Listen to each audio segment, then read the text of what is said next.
Football পৃথিবীব্যাপী অনেক জনপ্রিয় একটি খেলা। নারী পুরুষ ছোট বড় আমরা কম বেশি সবাই পারি আর না পারি এই খেলাটাকে পছন্দ করি। এমনকি প্রতি 4 বছর পর পর যে ফিফা বিশ্বকাপ হয়ে থাকে সেটাকে পৃথিবীর গ্রেটেস্ট শো হিসেবে গণ্য করা হয়েছে। একটা জিনিস চিন্তা করেছেন যে ফুটবলকে যখনই লাথি মারা হয় বলটি কি সোজা পথ অতিক্রম করে নাকি হালকা বেঁকে যায়? অবশ্যই বেঁকে যায়। একটা বিজ্ঞান এর পিছনে দায়ী।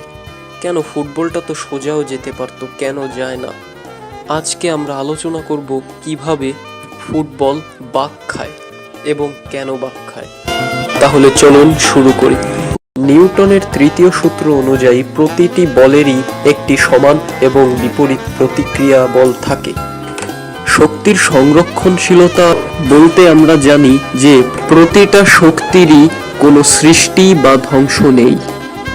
বলে লাথি দেওয়ার আগ পর্যন্ত আপনি যে আপনার পাটাকে গতিশীল করেছেন, এই গতিশক্তি বলে লাথি মারার পর বলে স্থানান্তরিত হয়েছে।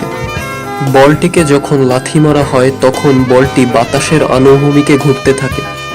বলটিকে লাথি মারার পর বলটি স্থির বাতাসের মধ্যে চলতে থাকে, ফলে বলের চারিদিকের বাতাস দ্রুত ভ্রমণ করতে শুরু করে, যা বায়ু প্রবাহের মতো একই দিকে চলে।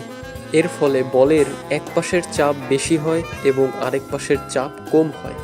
যেহেতু দুই পাশের চাপের ভারসাম্যহীনতা দেখা যায়, সেজন্য বলটি বেশি চাপ থেকে আস্তে আস্তে কম চাপের অঞ্চলে বাঁক নেয়, যার ফলে বলটি অর্ধবৃত্তাকার বক্ররেখা তৈরি করে।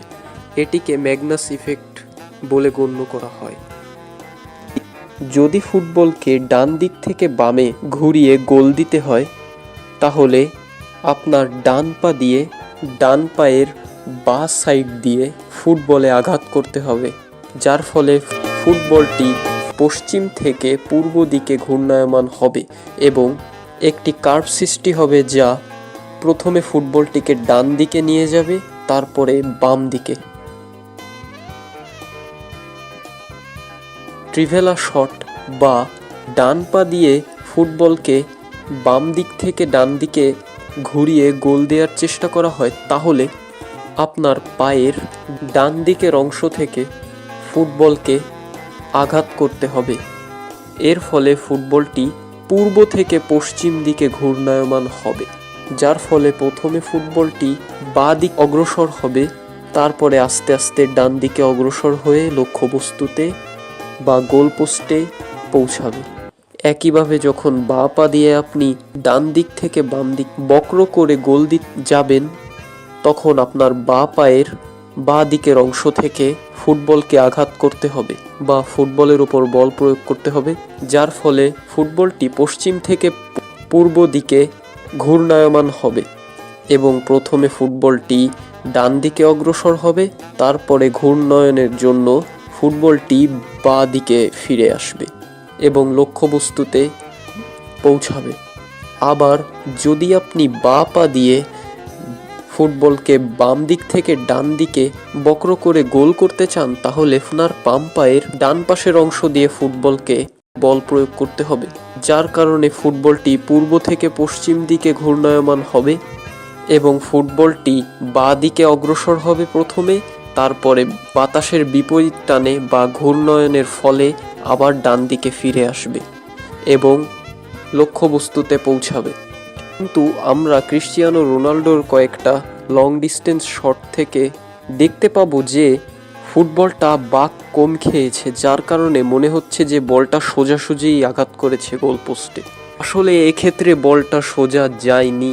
খালি চোখে এটাকে সোজা মনে হলেও বলটা একটু হলেও বাঁক খেয়েছে। এরকম সোজা শট মারতে হলে আপনার ডান অথবা বাম পায়ের সামনের অংশ দিয়েই শুধু বলের নিচে আঘাত করবেন, তাহলে এরূপ গোল দেওয়া যাবে। তাহলে আজ আমরা জানতে পারলাম ফুটবলে কেন বাঁক খায়। কিন্তু শুধু জানলেই হবে না, ব্যবহারিকভাবে অর্থাৎ মাঠে যেয়ে ফুটবলকে লাথি মেরে এটা ট্রাই করতে হবে। যদি আপনি ফুটবলে একেবারেই নতুন হন, তাহলে আপনার অনেকবার চেষ্টা করার ফলে হয়তো বলের বাঁক খাওয়াটা আপনি উপভোগ করতে পারবেন। যত চেষ্টা করবেন তত বাকিয়ে আপনি গোল করতে পারবেন। তাহলে আজ এই পর্যন্তই থাকুক। লাইক কমেন্ট করে আমার সাথে থাকবেন এবং অবশ্যই সাবস্ক্রাইব করবেন। ধন্যবাদ।